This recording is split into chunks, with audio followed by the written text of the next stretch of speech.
Many of us are college students, and we're always running into the problem of being hungry, and we don't have much time to make food, or the budget to buy food, or the tools or skill to cook food. So one of the easy things to do is make a peanut butter and jelly sandwich, which I personally have been eating peanut butter and jelly sandwiches for 19 years now, and so I found some pretty easy ways to make peanut butter and jelly sandwiches. And according to Reader's Digest, the average American, by the time that they're 18, they've consumed over 1,500 peanut butter and jelly sandwiches. So I would say that's a sufficient amount to demonstrate how to. So I'll show you how to make a peanut butter and jelly sandwich, which is cheap, easy, quick, and does not require much materials. The first thing that you'll need, though, is you'll need a knife, or you could use a spoon depending on your preference, and then also a plate. I prefer one that's big enough to hold 2 pieces of bread on it at the same time, so you don't have to deal with the awkwardness of flipping it at the same time. Then you'll also need a few materials, which are all rather inexpensive. The first one is jelly, which you can be found on Walmart.com for $2.38 for the Smucker's strawberry. It seems to be a lot easier to use if you get the squeezable type. And then you will also need peanut butter, which can be found on Walmart.com for $3.98.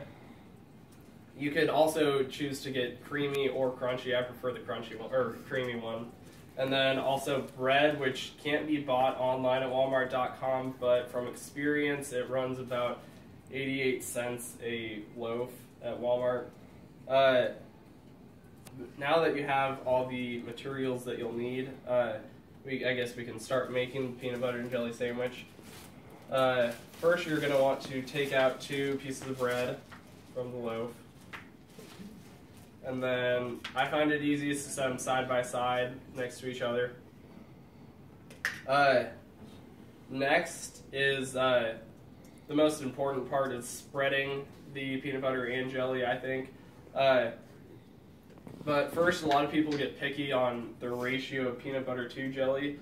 But according to the Public Radio, they have found that, or Public Radio Network, they have found it most enjoyable when you have 1 tablespoon of peanut butter to 2 tablespoons of jelly, but I prefer just playing it by ear. So you're going to want to take the peanut butter. Sometimes you have to dig for it at the bottom. And spread it across the bread. You're going to want to make sure that it's spread evenly across the whole bread and get it to all the corners.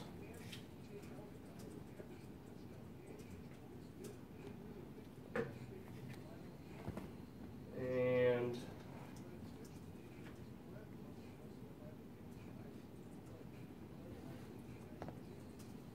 once you have that done, then this is where it's easiest to get the squeezable jelly, is to because you don't have to get more than 1 utensil, so you're not getting jelly or peanut butter into the other kind. So then just squeeze it on. And once you have enough on, then you're going to want to spread it across over the top of the peanut butter onto the same piece of bread that you put the peanut butter onto, just because otherwise it makes it difficult to put them together when they're on separate ones. I want to put a little bit more on.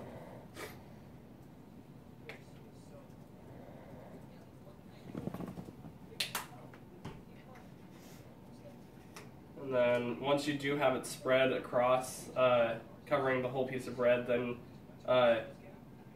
you'll be ready to put them together. But first, if you want to, you can clean off whatever utensil you're using by wiping it onto the separate piece of bread. And then once you do put them together, one of the most important, some people think that the most important part could be cutting it. Some people prefer not cutting.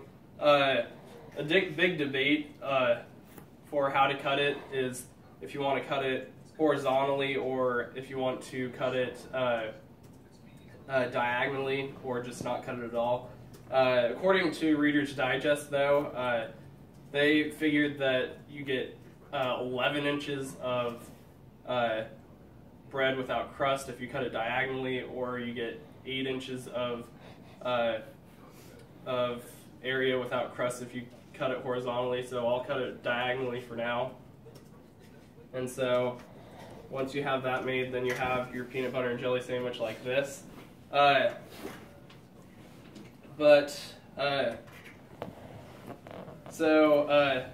In the end, you found how to make a snack that's cheap and easy and quick to make. And so next time that you are wanting to make something, you'll know exactly what to make to fill your hunger that is within your budget.